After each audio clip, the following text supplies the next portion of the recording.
మరలా మీ అందరితో దేవుని వాక్యాన్ని పంచుకునే భాగ్యాన్ని దయచేసిన కన్నతండ్రి అయిన దేవునికి మొదటిగా వందనాలు తెలియజేస్తున్నానండి. అలాగే వాక్యం పట్ల ఆసక్తి కలిగి కూడి వచ్చిన మీ అందరికీ కూడా యేసుక్రీస్తు పేట వందనాలు తెలియజేస్తున్నానండి.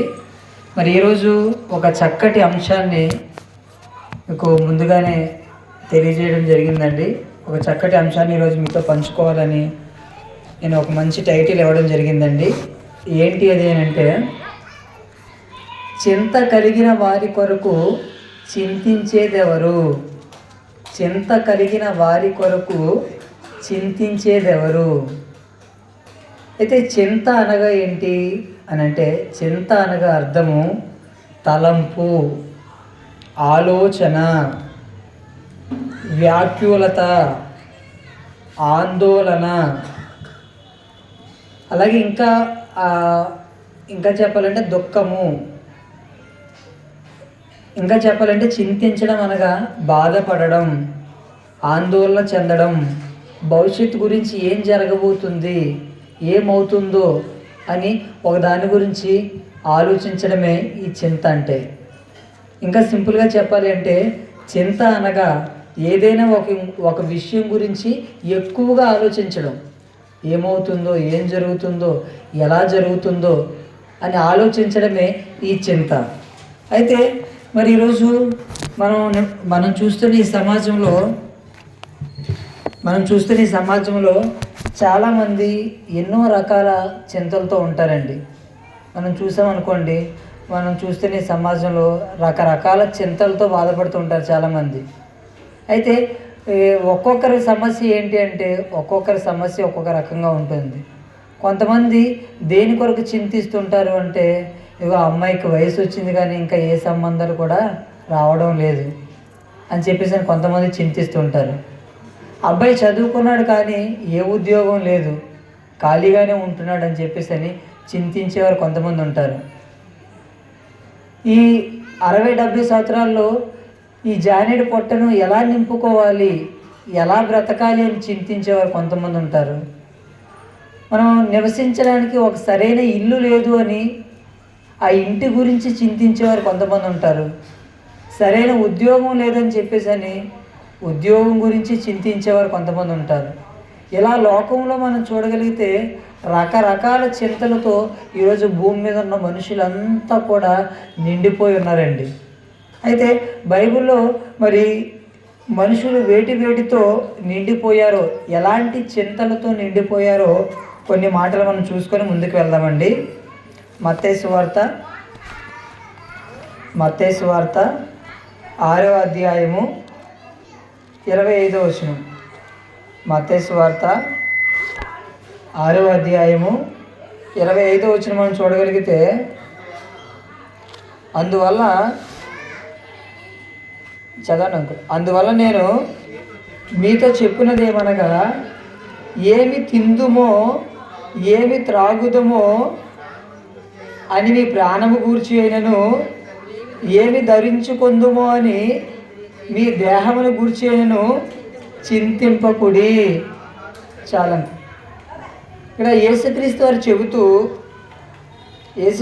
చెబుతూ ఏమంటున్నారంటే, అందువల్ల నేను మీతో చెప్పినది ఏమనగా, నేను మీతో ఏం చెప్తున్నానంటే, ఏమి త్రిందుమో ఏమి త్రాగుదమో అని మీ ప్రాణము గూర్చి అయినను, ఏమి ధరించుకుందుమో అని మీ దేహమును గూర్చి అయినను చింతింపకుడి.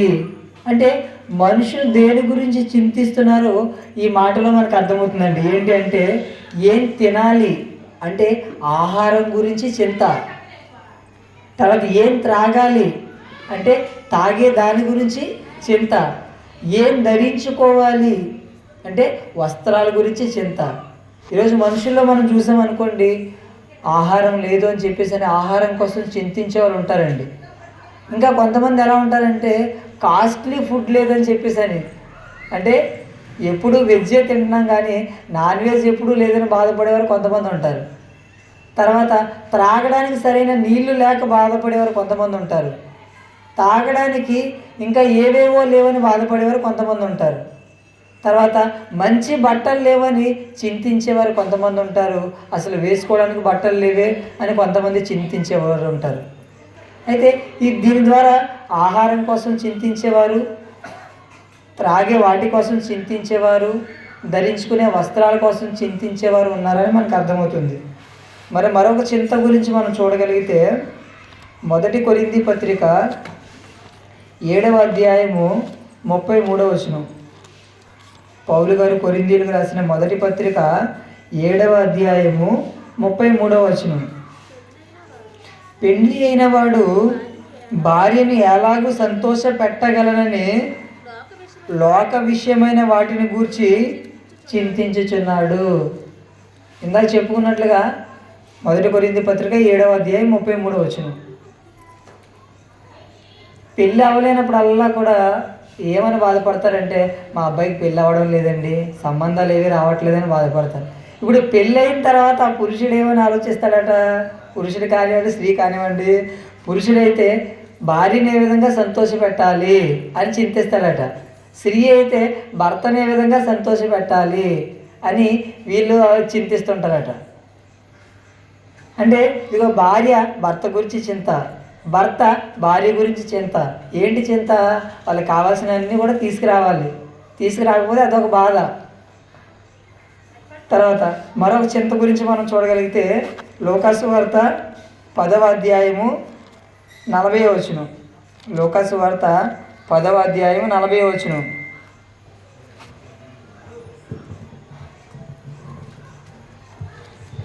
లూకాసు వార్త 10వ అధ్యాయం 40వ వచనం.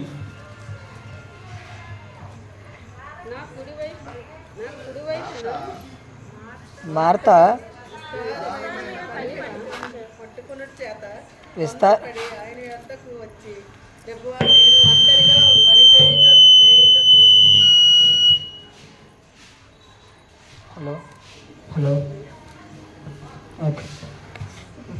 లూకాసు వార్త 10వ అధ్యాయం 40వ వచనం. మార్త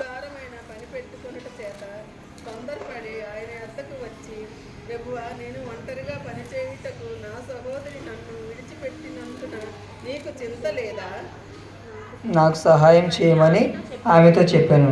చూడండి, యేసుక్రీస్తు ఒకరొక ఇంటికి వెళ్ళడం జరిగిందండి. అయితే అక్కడికి వెళ్ళిన తర్వాత అక్కడ మార్త అనే ఒక స్త్రీ ఏం చేస్తుందట? విస్తారమైన పని పెట్టుకునే చేత తొందరపడి యేసుక్రీస్తు వారి దగ్గరికి వచ్చి, మార్త మరియా అనే 2 సోదరీమణులు ఉన్నారు, అక్క చెల్లెలు ఉన్నారు. అయితే ఈ మార్త ఎక్కువ పని పెట్టుకుందట. యేసుక్రీస్తు వారు వాళ్ళ ఇంటికి వచ్చారు. వస్తే ఎక్కువ పని పెట్టుకొని ఆ పని చేసుకుంటూ మరలా యేసుక్రీస్తు వారి దగ్గరికి వచ్చి ఏమని అడుగుతుందట? ప్రభువా, నేను ఒంటరిగా పనిచేయుటకు నా సహోదరి నన్ను విడిచిపెట్టినందున నీకు చింత లేదా? అంటే ఎందుకు వీళ్ళిద్దరిలో ఏం చేస్తానంటే, మార్త ఇదిగో అనేకమైన పనులు చేసుకుంటుంది, మరీ ఏం చేస్తుంది అని అంటే ఇదిగో యేసుక్రీస్తు వారు ఏం చెప్తున్నారు అని చెప్పేసి అని యేసుక్రీస్తు వారి దగ్గర కూర్చుంది. ఆయన ఏం మాటలు బోధిస్తున్నారని చెప్పేసి అని మరీ కూర్చుంది. అయితే ఈమె వచ్చి ఏమని అడుగుతుందంటే, ప్రభువా, నా సోదరి ఇగో నాకు ఇంత విస్తారమైన పని ఉంది, ఆమె ఏంటి నేను ఒక్కదాన్ని పని చేసుకుంటున్నాను, ఈ విషయంలో నీకు చింత లేదా? అంటే దేని గురించి చింత అంటే పని ఎక్కువైపోయిందని చింత. చూడండి, చాలామంది దేనికి బాధపడతారంటే పని ఎక్కువైపోయింది అనుకోండి, ఆ పని కోసం కూడా బాధే. ఇంత పని ఉంది, నేను ఒక్కరిని ఎలా చేసుకోవాలి, పని చూస్తే చాలా ఉంది, నేను ఒక్కరినే చేసుకోవాలని చెప్పేసి అని పని విషయంలో కూడా చాలామంది చింతపడేవారు ఉంటారండి. అయితే ఈ సందర్భాలన్నింటిని బట్టి మరి మనకి ఏం అర్థమవుతుంది అని అంటే, ఆహారం కోసం చింతించేవారు కొంతమంది, నీరు కోసం చింతించేవారు కొంతమంది, బట్టల కోసం చింతించేవారు కొంతమంది, వివాహం కోసం చింతించేవారు కొంతమంది, భార్య కోసం చింతించేవారు కొంతమంది, భర్త కోసం చింతించేవారు కొంతమంది, వాళ్ళకున్న పనుల కోసం చింతించేవారు కొంతమంది. ఇలా రకరకాల చింతలతో ఈరోజు భూమి మీద ఉన్న మనుషులందరూ కూడా ఈ చింతలో మునిగిపోవడం జరిగింది. అయితే ఈరోజు మన అంశం ఏంటి అంటే, చింత కలిగిన వారి కొరకు చింతించేది ఎవరు అంటే, ఇంతకీ ఈ చింత కలిగిన వారు ఎవరు అంటే, భూమి మీద ఉన్న మనుషులందరూ కూడా చింత కలిగిన వారే. ఏదో ఒక చింత ఏంటి?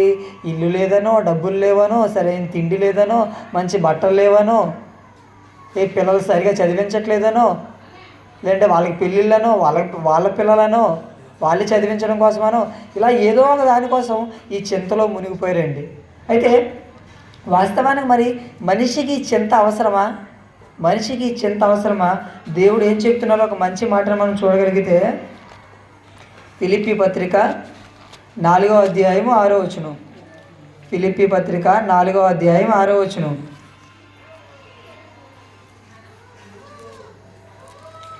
దేనిని గూర్చియు చింతపడకుడి గాని ప్రతి విషయములోనూ ప్రార్థన విజ్ఞాపముల చేత కృతజ్ఞతాపూర్వకంగా మీ విన్నపములు దేవునికి తెలియజేయుడి.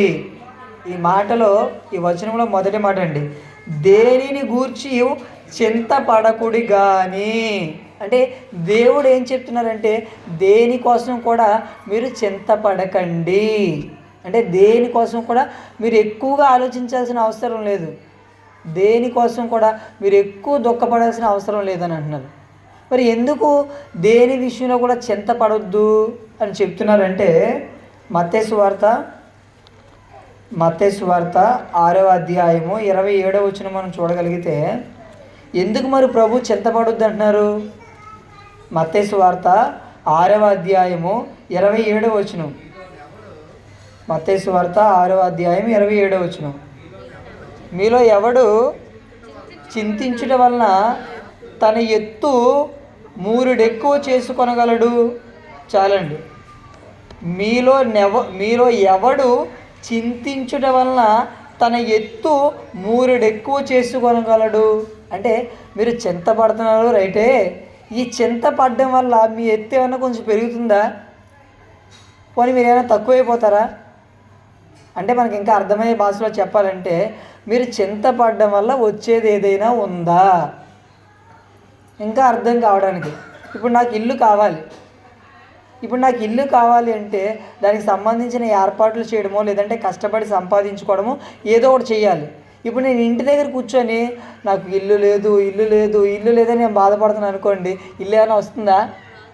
ఇప్పుడు పోనీ నాకు బట్టలు లేవు అని చెప్పేసి నేను ఇంటి దగ్గర కూర్చొని నేను బాధపడుతున్నాను అనుకోండి, ఎవరైనా తీసుకొచ్చేస్తారా? నాకు బట్టలు కావాలి, పోనీ ఎంత అవుతాయి? ఒక 1000 రూపాయలు అవుతాయి అనుకోండి, ఆ 1000 రూపాయలకి బయటికి వెళ్ళి ఏదో ఒక పని చేసుకొని ఆ బట్టలు కొనుక్కోవాలి, అవునా కదా? ఇప్పుడు అలా కాకుండా నేను ఇంటి దగ్గర కూర్చొని నాకు బట్టలు లేవని బాధపడదు, దానివల్ల ఏం ఉపయోగం ఉంది? ఏ ఉపయోగం కూడా లేదు. ఈరోజు మనుషులు ఎన్నిటి కోసమో చింతిస్తున్నారు. అయితే అలా చింతించడం వల్ల పోనీ అవి ఏమైనా వస్తాయా? అలా బాధపడడం వల్ల ఏదైనా వస్తుందా అంటే ఏది కూడా రాదు. ఏదైనా కావాలి అంటే ఏం చేయాలి? ఏదైనా కావాలి అంటే కష్టపడి సంపాదించుకోవాలి లేదా దానికి సంబంధించిన ప్రయత్నం చేయాలి, చేస్తే దాని ద్వారా వస్తాయి. అయితే మరి మొదటి శతాబ్దంలో కూడా యేసుక్రీస్తు వారితో పాటు ఉన్న శిష్యులు కూడా ఒకానొక సందర్భంలో ఏం చేస్తున్నారు, ఏం జరుగుతుందో ఒకసారి మనం చూద్దామండి. మార్కు సువార్త 4వ అధ్యాయము 35 నుంచి 40 వచనాలు నేను చదువుతానండి, చూడండి. మార్కు సువార్త 4వ అధ్యాయము 35 నుంచి 40 వచనాలు.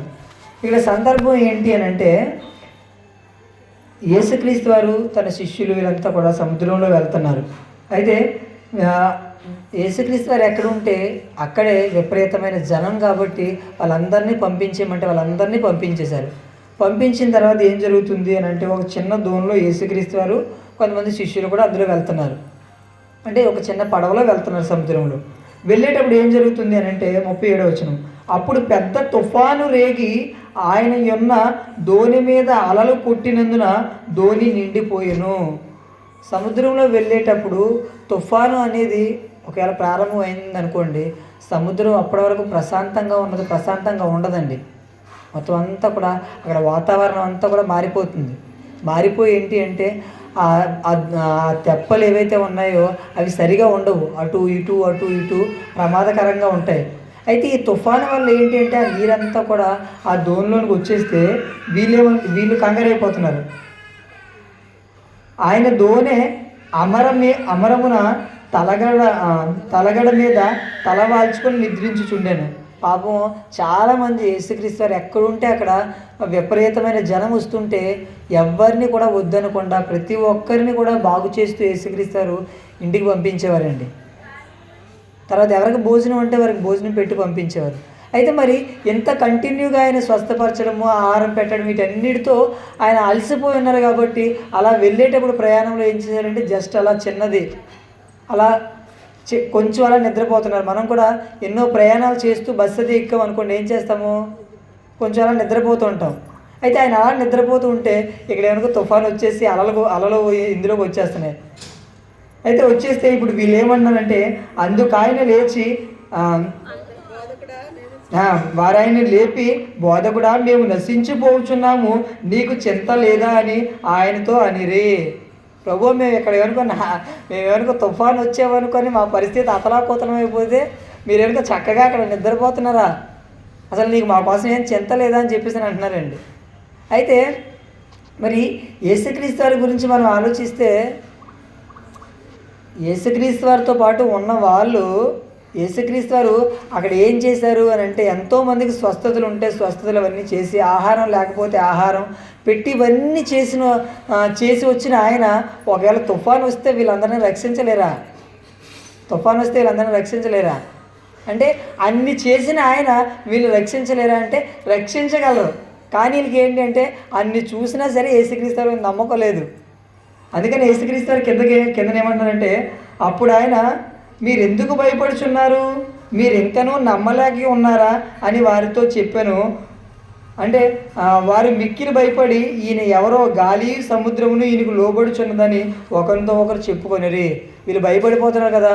యేసుక్రీస్తు వారు లేచి గాలిని సముద్రాన్ని కంట్రోల్ చేసిన తర్వాత అవన్నీ కంట్రోల్ అయిపోయాయి. అంటే ఇప్పుడు వీళ్ళేమనుకున్నారంటే అంటే వీళ్ళు నమ్మలేదంటే అక్కడ వాళ్ళు నమ్మలేదు. ఎందుకు నమ్మలేదు అని అంటే అక్కడ అన్ని చూసినప్పటికీ తుఫాను వచ్చేసరికి వీళ్ళు భయపడిపోయి మా కోసం నీకు చింత లేదని యేసుక్రీస్తు వారిని అడుగుతున్నారండి. అంటే యేసుక్రీస్తు వారు ఏదైనా చేయగలరా అంటే యేసుక్రీస్తు వారు ఏదైనా చేయగలరు, కానీ వాళ్ళకి అక్కడ నమ్మకం లేదు. ఇక్కడ ఈరోజు మరి భూమి మీద ఎంత చింత కలిగి ఉంటున్నారు కదా, భూమి మీద మనుషులు ఎన్నిటి కోసమో చింత కలిగి ఉంటున్నారు, కానీ మరి ఎవరిని నమ్మడం లేదు అంటే ఈరోజు భూమి మీద ఉన్న మనుషులు కూడా దేవుని మీద నమ్మకం లేదు.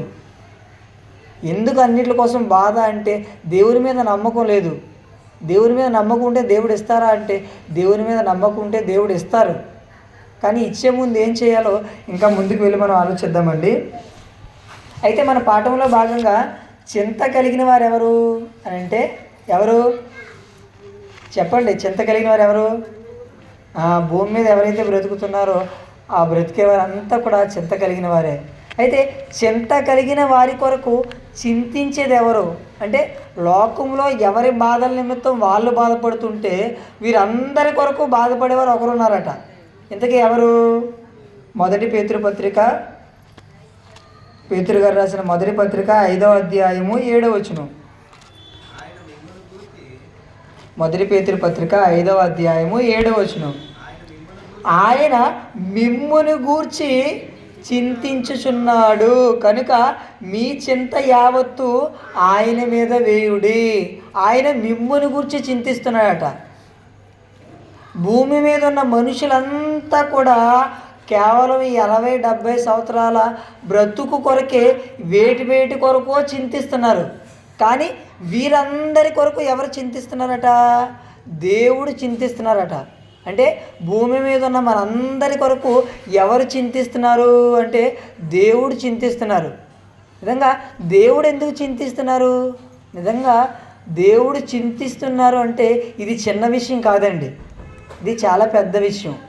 ఇప్పుడు అంటే చింతించడం అంటే ఏంటంటే మన గురించి ఆలోచిస్తున్నారు ఆయన.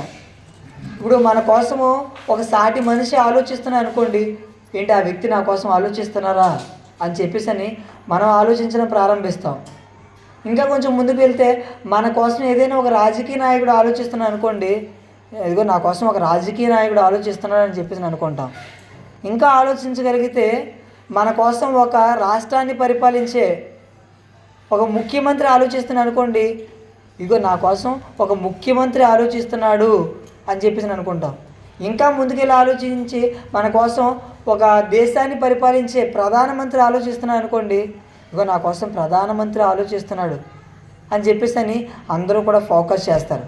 ఇప్పుడు మనందరి కొరకు ఆలోచించేది ఎవరు అంటే ఈ భూమి మీద ఉన్న మనుషులు కాదు, దేవుడు ఆలోచిస్తున్నాడట. ఆయన మిమ్మును గురించి చింతించుతున్నాడు అంటే భూమి మీద ఉన్న మనందరి కొరకు దేవుడు చింతిస్తున్నారట, దేవుడు ఆలోచన కలిగి ఉన్నారట, దేవుడు దుఃఖపడుతున్నారట. ఇంతకు మరి దేవుడు ఎందుకు చింతిస్తున్నారు? ఇప్పుడు మనమంటే ఇల్లు కోసమో, లేదంటే పెళ్లి కాలేని వారి పెళ్లి కోసమో, లేదంటే బట్టల కోసమో, లేదంటే అప్పుల కోసమో, వీటి కోసం అన్నిటి కోసం చింతిస్తాం. మరి ఎంతకీ దేవునికి ఏమున్నాయని చింతించడానికి? దేవుడు మన విషయంలో ఎందుకు చింతిస్తున్నారు? మనం బైబిల్లోకి వెళ్ళి చూడగలిగితే కీర్తనల గ్రంథము 14వ అధ్యాయము 2-3 వచనాలు. కీర్తనల గ్రంథము 14వ అధ్యాయం 2-3 వచనాలు మనం చూడగలిగితే,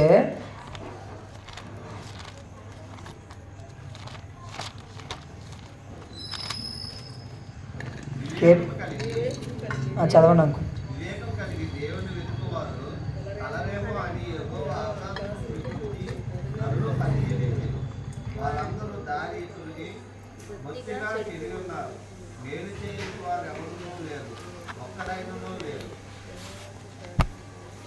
కీర్తన గ్రంథము 14వ అధ్యాయము 2-3 వచనాలు. వివేకము కలిగి దేవుని వెదుకువారు కలరేమో అని యెహోవా ఆకాశము నుండి చూచి నరులను పరిశీలించెను. అంటే ఎవరికైనా వివేకం ఉండి నన్ను సృష్టించిన దేవుడే అసలు దేవుని గురించి ఆలోచిద్దాము, దేవుని గురించి పని చేద్దామని ఎవరైనా ఉన్నారా అని చెప్పేసి అని దేవుడు పరిశీలన చేసి చూస్తే భూమి మీద ఉన్నవారు ఎలా ఉన్నారట? వారందరూ కొందరు కాదు, వారందరూ దారి తొలగి బొత్తిగా చెడి ఉన్నారు, మేలు చేయువారెవరునూ లేరు, ఒక్కడైనను లేడు. అంటే దేవుడు ఎందుకు చింతిస్తున్నారంటే దేవుడు భూమి మీద ఉన్న మనుషులందరికీ ఏమవుతారు? తండ్రి. భూమి మీద ఉన్న మనుషులందరినీ కన్నది ఎవరు అంటే సాక్షాత్తు మన పరలోకంలో ఉన్న కన్న తండ్రి.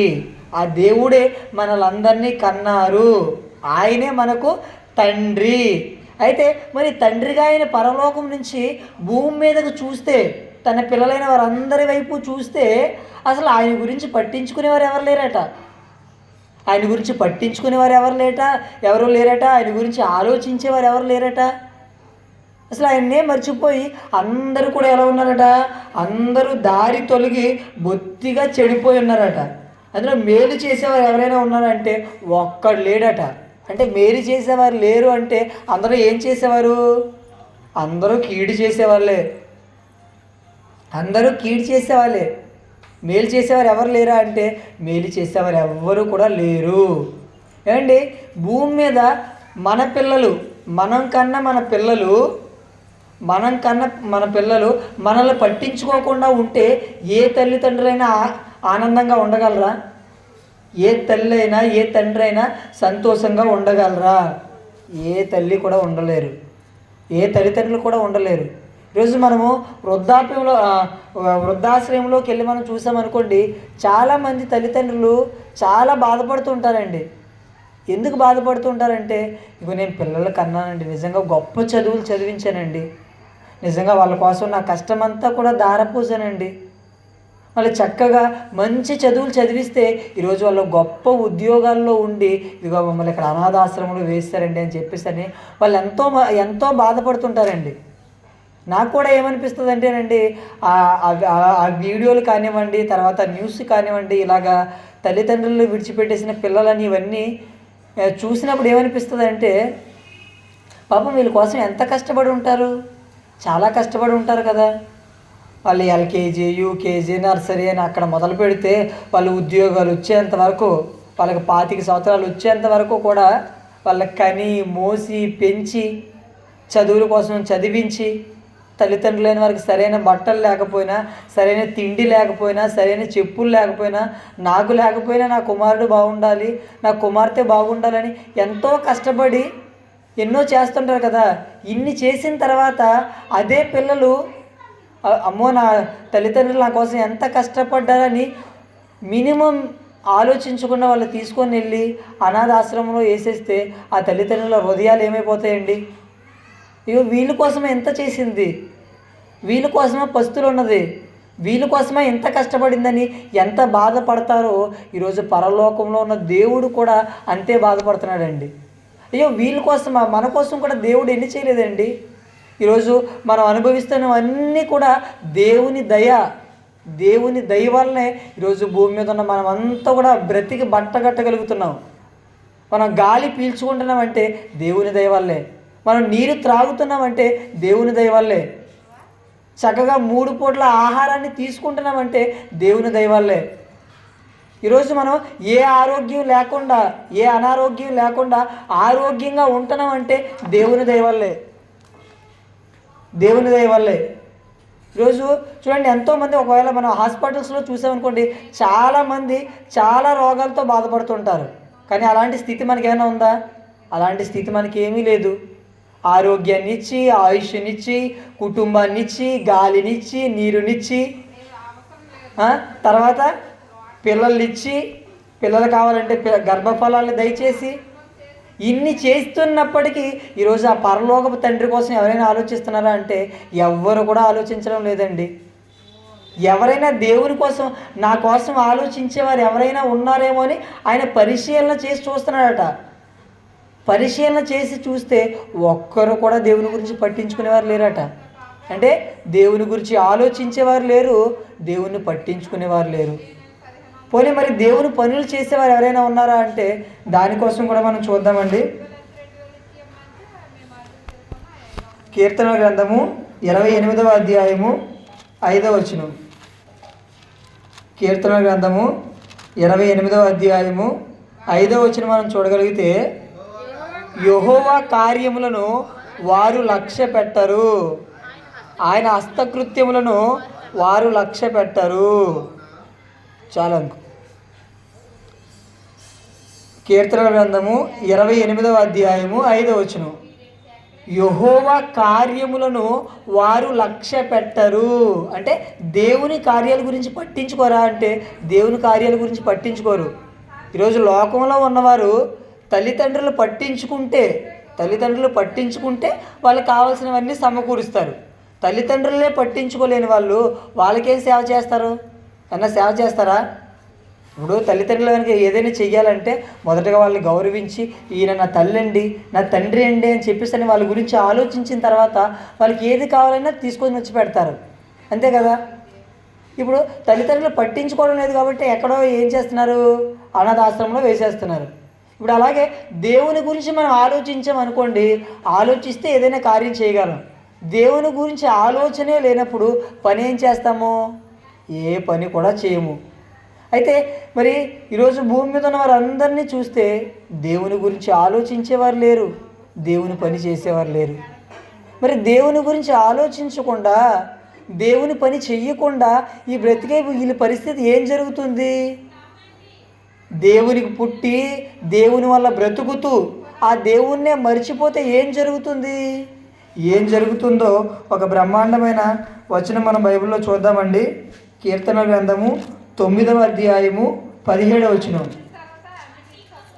కీర్తన గ్రంథము 9వ అధ్యాయం 17వ వచనం మనం చూడగలిగితే, దుష్టులను దేవుని మరుచు జనులందరూ పాతాళమునకు దిగిపోవుదురు. దుష్టులను దేవుని మరుచు జనులందరూ పాతాళమునకు దిగిపోవుదురు. అంటే భూమి మీద ఉన్న తన పిల్లలైన వారంతా కూడా దేవుని గురించి ఆలోచించకపోతే, దేవుని పనులు చేయకపోతే, దేవుని పట్టించుకోకపోతే ఏం జరుగుతుంది? ఆ దేవుని మర్చిపోతే ఏం జరుగుతుంది అని అంటే, ఇదిగో దుష్టులను దేవుని మరుచు జనులంతా కూడా ఎక్కడికి వెళ్ళిపోతారట? పాతాళమునకు దిగిపోవుదురు. అంటే దేవునిని మర్చిపోయి దేవుని గురించి ఆలోచించకుండా, దేవుని కోసం బ్రతకకుండా, దేవుని కొరకు పనులు చేయకుండా ఉన్నవారంతా కూడా ఎక్కడికి వెళ్ళిపోతారంటే పాతాళానికి దిగిపోతారు. పాతాళానికి దిగిపోతారు. ఇప్పుడు దేవుడు ఎందుకు చింతిస్తున్నారంటే ఇగో దీనికోసం చింతిస్తున్నారు అనమాట. ఆయన మిమ్మల్ని గురించి చింతించుచున్నారంటే ఎందుకు దేవుడు మనుషుల కోసం చింతిస్తున్నారంటే భూమి మీద ఉన్న మనమంతా కూడా దేవుణ్ణి మర్చిపోయి ఆయన గురించి ఆలోచించడం లేదు, ఆయన పని చేయడం లేదు. ఇప్పుడు ఆయన గురించి ఆలోచించకుండా ఆయన పని చేయకపోతే మనం ఎక్కడికి వెళ్ళిపోతాము? భయంకరమైన పాతాళ లోకానికి వెళ్ళిపోతాం. పాతాళ లోకానికి వెళ్ళిపోయి దేవుని కొరకు బ్రతకకుండా మనం నరకానికి వెళ్ళిపోతే మనకి దేవుడు సంతోషంగా ఉంటారా? దేవుడు సంతోషంగా ఉండరు. అందుకనే మన గురించి చింతిస్తున్నారు. అంటే ఇదిగో నా గురించి ఆలోచించకుండా, నా పనులు చేయకుండా వీరంతా భూమి మీద బ్రతుకుతున్నారు. వీళ్ళకి కావాల్సినవన్నింటినీ కూడా దయచేసిన వీళ్ళు వాళ్ళ కోసమే బ్రతుకుతున్నారు. అలా బ్రతికితే ఏమవుతారు? వీళ్ళంతా కూడా నిత్యాగ్ని దండనకు వెళ్ళిపోతారని మన కోసం పరలోకంలో ఉన్న తండ్రి బాధపడుతున్నారండి. నిజంగా ఈ విషయం ఈరోజు ఎవరికి అర్థమైంది? ఎవ్వరికీ అర్థం కాలేదండి. పోనీ చెప్పినా వింటారా అంటే ఇగో దేవుని మాటలు అంటే ఇగో మత సంబంధమైన మాటలండి, అది మీకు సంబంధించినవండి, మాకు వర్తించవండి అని చెప్పేసి అనుకుంటారండి. ఏమండి ఆ మాటలవన్నీ కూడా, ఈ మాటలు ఒక మతం అండి, మీకు సంబంధించినవి అనుకున్నా సరే దేవుడి దగ్గరికి వచ్చేసరికి మారిపోరండి. భూమి మీద ఉన్న వారందరికీ కూడా దేవుడు ఒక్కడే, తండ్రి ఒక్కడే దేవుడు ఉన్నారు. ఆయనే భూమి మీద ఉన్న వారందరినీ కూడా చేశారు. ఆయనే తండ్రి. అయితే ఆయన అందరి కోసం బాధపడుతున్నారంటే అందరి కోసం బాధపడుతున్నారండి. నిజంగా బాధ ఉండదా అంటే అండి, భూమి మీద తల్లిదండ్రులైన వారిని ఆలోచించామనుకోండి, భూమి మీద తల్లిదండ్రులు ఏమైనా ఆలోచించినప్పుడు వాళ్ళకి పిల్లలు ఉన్నప్పుడు, ఒక 2, 3 పిల్లలు ఉన్నప్పుడు వారు తల్లిదండ్రులను పట్టించుకోకుండా, తల్లిదండ్రుల మాట వినకుండా వాళ్ళ ఇష్టానుసారంగా వాళ్ళు బ్రతికారనుకోండి, వాళ్ళ జీవితం బాగుంటుందా? వాళ్ళ జీవితం బాగోదండి. ఎందుకు బాగోదు అంటే తల్లిదండ్రుల మాట వింటే వాళ్ళు ఎక్కడైనా తప్పు చేస్తున్నారేమో ఆ తప్పును సరిదిద్దుతారు. ఇగో నువ్వు అక్కడ తిరుగుతున్నావు, నువ్వు తిరగకూడదు, నువ్వు ఇలా ఉంటే నీ జీవితం పాడైపోతుంది. నిజంగా చాలామంది పిల్లలైన వారు తాగేసి, అంటే తాగుడికి అలవాటు పడిన వారికి తల్లిదండ్రులైన వారు చెప్తారండి, నాన్న నువ్వు త్రాగొద్దు, నీ జీవితం పాడైపోతుంది, నీకు ఒక కుటుంబం ఉంది, వాళ్ళ పరువు పోతుంది, వాళ్ళ జీవితాలు కూడా బాగోవు అని చెప్పేసి మంచి చెప్తారండి. అంటే తల్లిదండ్రులైన వారు ఏం చెప్తారంటే తమ పిల్లలకు ఇగో మంచిగా ఉండాలి, మంచి చేయాలి, మంచిగా బ్రతుకు అని చెప్తారు. ఆ మాటలు పిల్లలు విన్నారనుకోండి వాళ్ళ జీవితాలు బాగుంటాయి. అదే పిల్లలు వినలేదనుకోండి వాళ్ళ జీవితాలు ఎలా ఉంటాయి? వాళ్ళ జీవితాలు సర్వనాశనం చేసుకుంటారు. అదేవిధంగా ఈరోజు భూమి మీద ఉన్న మనుషులంతా కూడా దేవుని మాట విన్నారనుకోండి, నిజంగా ఎటువంటి ప్రమాదం జరగకుండా చక్కగా ఆయన దగ్గరికి వెళ్ళిపోతాం.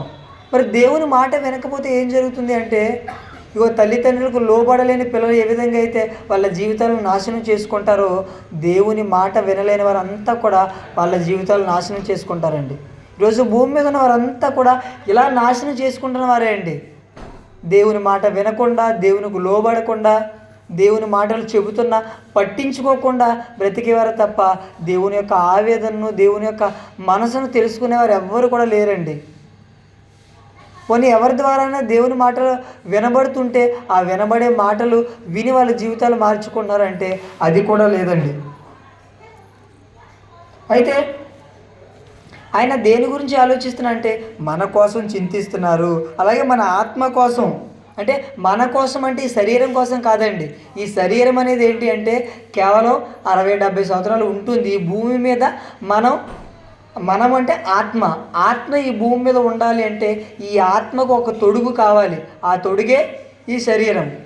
అంటే ఇది కొంతకాలం మాత్రమే, తర్వాత తీసుకువెళ్ళి ఇది మట్టి నుంచి దేవుడు చేశారు, మరలా మట్టిలోనికి వెళ్ళిపోతుంది. కానీ దీన్ని నడిపించేది మనిషి అంటే శరీరం కాదండి, ఆత్మ. అయితే ఈ శరీరాన్ని నడిపించే ఆత్మ ఉంది కదా, దీని గురించే దేవుడు చింతిస్తున్నారు. అయ్యో నా మాటలు వినకుండా ఉంటే నా పిల్లలు, అనగా వాళ్ళ ఆత్మ నిత్యాగ్ని దండనకు వెళ్ళిపోతుందని దేవుడు చింతిస్తున్నారండి. అయితే ఈరోజు మనుషులకు దేని మీద చింత ఉంది అంటే ఆత్మ కోసం చింతించేవారు ఎవ్వరు లేరండి. అంతా కూడా దేనికోసం చింతించేవారు అంటే ఈ శరీరం కోసం చింతించే వాళ్ళే. ఏ బట్టలు కావాలి, బట్టలు దేనికి? శరీరానికి. ఏ ఇల్లు, ఎలాంటి ఇల్లు కావాలి, దేనికి? శరీరానికి. ఏ బండి కావాలి, దేనికి? ఈ శరీరం కోసమే. ఏ ఉంగరాలు కావాలి, లేదంటే ఇంట్లో ఏం కావాలి, ఏ ఆహారాలు కావాలి, దేనికోసం? ఇవన్నీ కూడా శరీరానికే. ఈ భూమి మీద మనం కోరుకునేవన్నీ కూడా ఈ శరీరానికే తప్ప ఈ శరీరాన్ని నడిపించే ఒక ఆత్మ ఉంది. ఆ ఆత్మకి ఏం కావాలి? ఆత్మ నిత్యాగ్ని దండనకు పోకుండా ఏం కావాలి, ఏం చేయాలని చింత కలిగిన వారు ఎవ్వరూ కూడా లేరండి. నిజంగా మన ఆత్మ కొరకు మన కన్న తండ్రి చింతిస్తున్నారండి, బాధపడుతున్నారు. నా పిల్లల పరిస్థితి ఏంటి, వాళ్ళు ఎక్కడికి వెళ్ళిపోతారని చెప్పేసి అని దేవుడు బాధపడుతున్నారండి. దేవుడు బాధపడుతున్నారు, కానీ ఈరోజు భూమి మీద మనుషులు ఎవ్వరూ బాధపడడం లేదండి. ఎవరు బాధపడడం లేదు, ఎవ్వరూ కూడా మనసు ఉంచడం లేదు. అయితే మనం దేని గురించి ఆలోచించాలంటే ఈ శరీరానికి కావాల్సిన వీటి కోసం కాదండి. దేని గురించి ఆలోచించాలంటే ఆత్మ గురించి ఆలోచించాలి. అయితే మరి ఆత్మ గురించి ఆలోచించిన మరి ఈరోజు భూమి మీద మనకు శరీరానికి కావాల్సిన కొన్ని అవసరాలు అయితే ఉంటాయి. ఏముంటాయి అని అంటే, మనకి శరీరానికి ఏం కావాలి అని అంటే ఏమంటారు పెద్దలు? ఒక మాట అంటారు, ఏంటి? కూడు గూడు గుడ్డ. కూడు గూడు గుడ్డ అంటే తినడానికి ఏం కావాలి? ఆహారం కావాలి. ఉండడానికి ఏం కావాలి? ఇల్లు కావాలి. తర్వాత కట్టుకోవడానికి బట్టలు కావాలి. ప్రధానంగా ఈ 3 చెప్పారు. అయితే మరి ఇవన్నీ కూడా మనకు భూమి మీద ఉన్నప్పుడు ఒకవేళ ఎక్కువ కాకపోయినా కొంతవరకైనా ఉండాలి. మరి ఉండాలంటే ఏం చేయాలి? ఏం చేయాలి అని అంటే మత్తయి సువార్త 6వ అధ్యాయము 33-34 వచనాలు. మత్తయి సువార్త 6వ అధ్యాయము 33-34 వచనాలు మనం చూడగలిగితే, కాబట్టి మీరు ఆయన రాజ్యమును నీతిని మొదట వెతుకుడి, అప్పుడు అవన్నీ మీకు అనుగ్రహింపబడును. రేపటి గూర్చి చింతింపకుడి, రేపటి దినము దాని సంగతులను గూర్చి చింతించును. ఏనాటి కీడు ఆనాటికి చాలును. చూడండి, ఈ పైన సందర్భం మనం చదువుకున్నాం కదా. ఏంటంటే మనుషులు దేనికోసం ఆలోచిస్తున్నారు? ఆహారం కోసము, తర్వాత నీరు కోసము, వస్త్రాల కోసం, వీటన్నిటి కోసం ఆలోచిస్తున్నారు. అయితే వీటన్నిటి కోసం ఆలోచిస్తే ఇప్పుడు మరి ఇవన్నీ మనకు కావాలని వీటి కోసం దేనికోసం కూడా మీరు ఆలోచించకండి. అయితే మరి మీకు కావాలి కదా. మీకు కావాలి అంటే దేవుడు ఒకటి చెప్తున్నారు, ఏంటంటే కాబట్టి మీరు ఆయన రాజ్యమును నీతిని మొదట వెతుకుడి. మొదట వెతుకుడు అంటే ఆయన రాజ్యాన్ని నీతిని మొదట వెతికితే అప్పుడు అవన్నీ మీకు అనుగ్రహింపబడును. అంటే మీకు భూమి మీద ఏవైతే కావాలో, ఏవి కావాలన్నా మొదట ఏం చేయమంటున్నారు? ఆయన రాజ్యాన్ని నీతిని వెతకమంటున్నారు.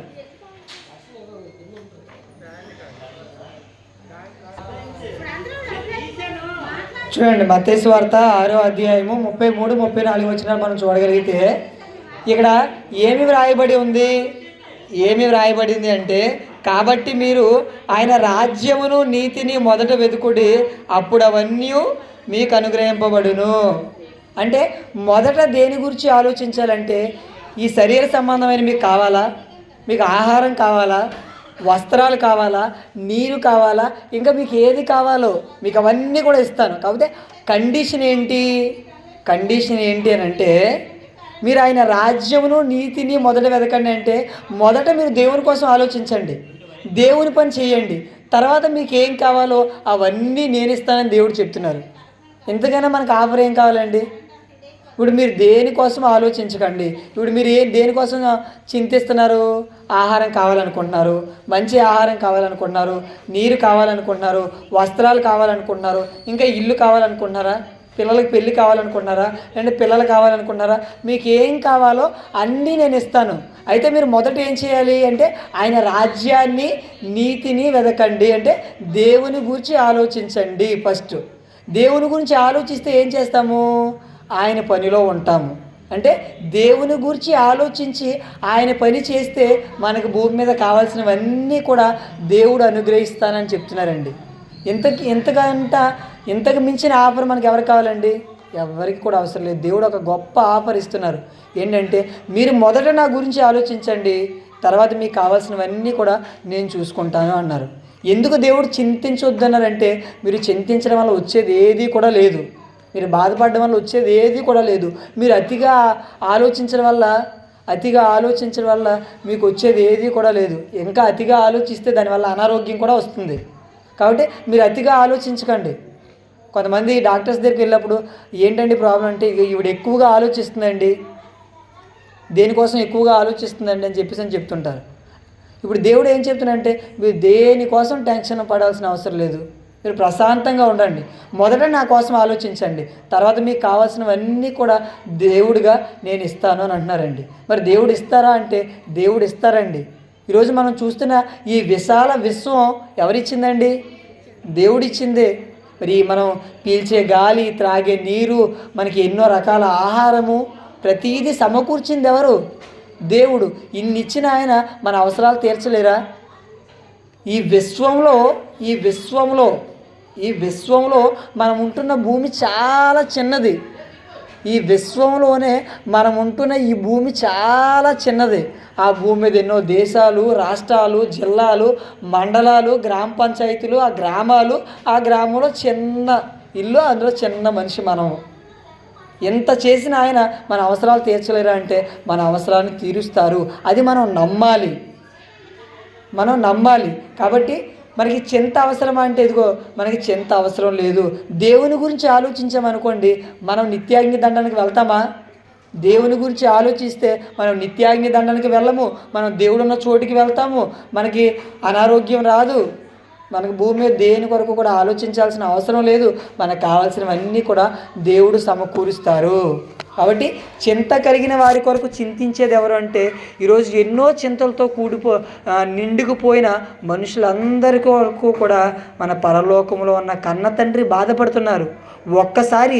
ఒక్కసారి మనసు పెట్టి, ఇదిగో ఆయన మనసు తొంగి చూసి ఆయన దేనికోసం బాధపడుతున్నారో ఆ బాధను ఒక్కసారి మనం పంచుకొని, ఆయన చెప్పిన పని మనం చేసి, ఆయన గురించి ఆలోచించి ఆయన పని మనం చేసామనుకోండి, మనకు కావాల్సినవన్నీ కూడా ఆయన సమకూరుస్తాను అని చెప్పడం జరిగిందండి. అలాగే బైబిల్లో ఇంకొక మాట కూడా ఉంటుంది, ఆయన చిత్తానుసారంగా జరిగించే వారికి ఏ లోటు లేకుండా ఆయన చూసుకుంటారట. అంటే ఆయన పనిలో నువ్వు ఉన్నావనుకో, నీ పనిలో ఆయన ఉంటారు. ఆయనకు కావాల్సింది నువ్వు ఇచ్చావనుకో, నీకు కావాల్సినవన్నీ కూడా ఆయన సమకూర్చుకుంటారు. అది ఆయన చూసుకుంటారు. మనకు కావాల్సిన దానికోసం మనం ఆలోచించాల్సిన అవసరం లేదు. కాబట్టి ఈ మాటల ద్వారా మన పరలోకంలో ఉన్న తండ్రి దేని గురించి అయితే చింతిస్తున్నారో దాని మీదే మనమంతా కూడా దృష్టి పెట్టి శరీర సంబంధమైన వాటి కొరకు మనం చింతించకుండా, ఇదిగో మన ఆత్మ గురించి మనం చింతించి మనమంతా కూడా దేవుడున్న చోటికి వెళ్ళాలని కోరుకుంటూ నా మాటలు ముగిస్తున్నానండి. కళ్ళు మూసుకోండి, ప్రార్థన చేసుకుందాం.